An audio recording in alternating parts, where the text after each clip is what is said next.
Lunedì è la festa contro la violenza delle donne, c'è una mobilitazione generale. Oggi il vostro istituto ha deciso di parlarne con qualificati esperti. Abbiamo visto anche una corata partecipazione anche degli alunni. Quanto sono importanti momenti come questi, Presidente? Ma sono momenti importantissimi di fondamentale valenza culturale e formativa per i ragazzi, perché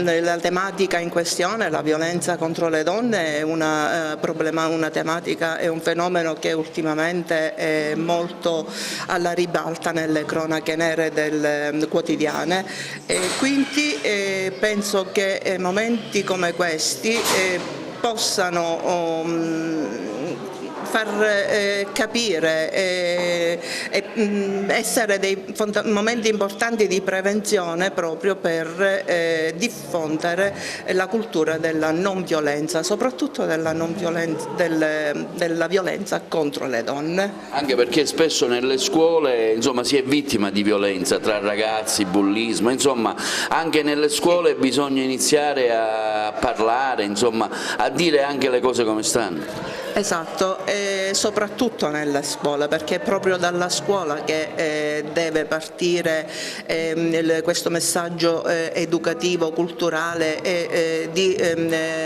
ripristino e consolidamento di valori sociali che portano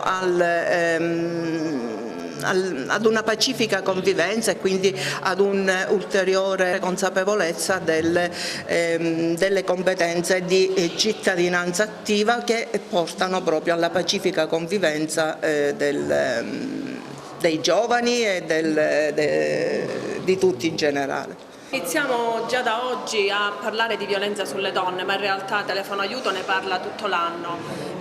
Giorno 25, lunedì, sarà la giornata internazionale contro la violenza sulle donne e come ogni anno organizziamo molte attività, soprattutto con le scuole, proprio perché ragazzi siamo convinti che, essendo la società del domani, dobbiamo partire da loro per far nascere in loro la consapevolezza di quello che è l'amore. Si parla molto spesso di sentimenti, ma si scambia molto spesso questo amore per l'altro in un amore malato, tra virgolette, quando appunto parliamo di violenza sulle donne. Allora oggi vogliamo dare un messaggio diverso, che è quello dell'amore che va insieme al rispetto e al rispetto dell'altro. Quindi quando ci si rispetta nel rapporto a due, sicuramente quell'amore non sarà mai un amore malato.